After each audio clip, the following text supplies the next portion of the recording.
کہ ضروریات اصلیہ میں کیا چیزیں آئیں گی۔ تو زکوٰۃ یا قربانی واجب ہونے کے لیے انسان کے مال کا ضروریات اصلیہ سے زائد ہونا ضروری ہوتا ہے۔ تو اس لیے ہمیں یہ دیکھنا پڑے گا کہ کون سی چیزیں انسان کی اصلی ضرورت بن رہی ہیں اور کون سی چیزیں نہیں بن رہی۔ تو اس سلسلہ میں فقہائے کرام نے مختلف باتیں ارشاد فرمائی ہیں، آپ بھی سن لیجیے۔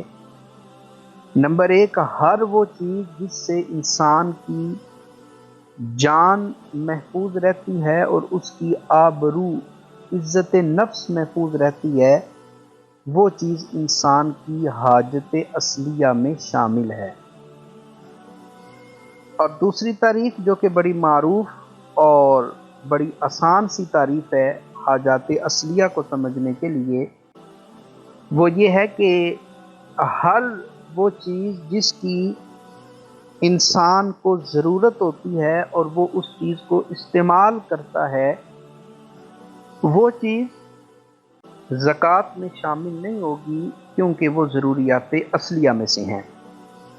تو ان دو تعریفات کے پیش نظر میں کچھ مثالیں آپ کی خدمت میں عرض کرتا ہوں تو مسئلہ بآسانی سمجھ آ جائے گا۔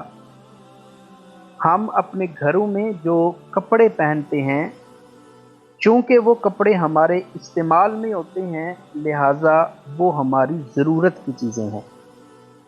اگرچہ گرمیوں کے کپڑے الگ ہیں، سردیوں کے کپڑے الگ ہیں، مگر چونکہ انسان ان کو استعمال کرتا ہے، بھلے سال میں ایک مرتبہ ہی کرتا ہے، لہذا انسانی استعمال میں آنے والے وہ تمام کپڑے، وہ تمام لباس جو گھروں میں استعمال ہوتے ہیں، وہ ضرورت کی چیز ہیں۔ اسی طرح ہمارے گھروں میں جو کھانے کے برتن ہوتے ہیں، ایک تو وہ برتن ہیں جو عام روٹین میں استعمال ہوتے ہیں، اور دوسرے کچھ مہنگے برتن ہوتے ہیں، ڈنر سیٹ وغیرہ، جو خاص مہمانوں کی آمد پہ نکالے جاتے ہیں۔ تو چونکہ یہ بھی ضرورت میں آتے ہیں، ان کو یوز کیا جاتا ہے گھر میں، لہٰذا یہ بھی ضروریات اصلیہ میں داخل ہوں گے۔ اسی طرح اگر کسی کے پاس سواری ہے، سائیکل ہے یا موٹر سائیکل ہے یا گاڑی ہے، یا ایک سے زائد سواریاں ہیں، تو اگر وہ استعمال ہوتی ہیں، بے شک کبھی کبھار استعمال ہوتی ہیں، تو وہ بھی حاجت اصلیہ میں شامل ہوں گی۔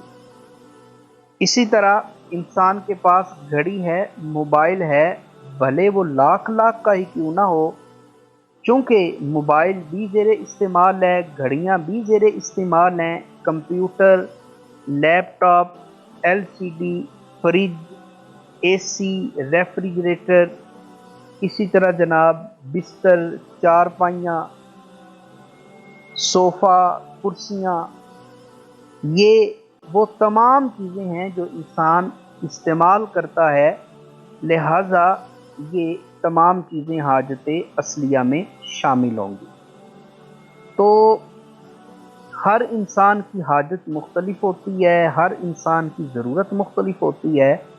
تو آسان لفظوں میں یوں سمجھیں کہ ہماری وہ چیزیں جن کو ہم کم از کم سال میں ایک مرتبہ استعمال کرتے ہوں، وہ حاجت اصلیہ میں شامل ہوں گی، لہٰذا زکوٰۃ یا قربانی کا حساب لگاتے ہوئے ان تمام چیزوں کو الگ کر لیا جائے گا، مائنس کر لیا جائے گا، اور ان کو اس زکوٰۃ والے مال میں شامل نہیں کیا جائے گا۔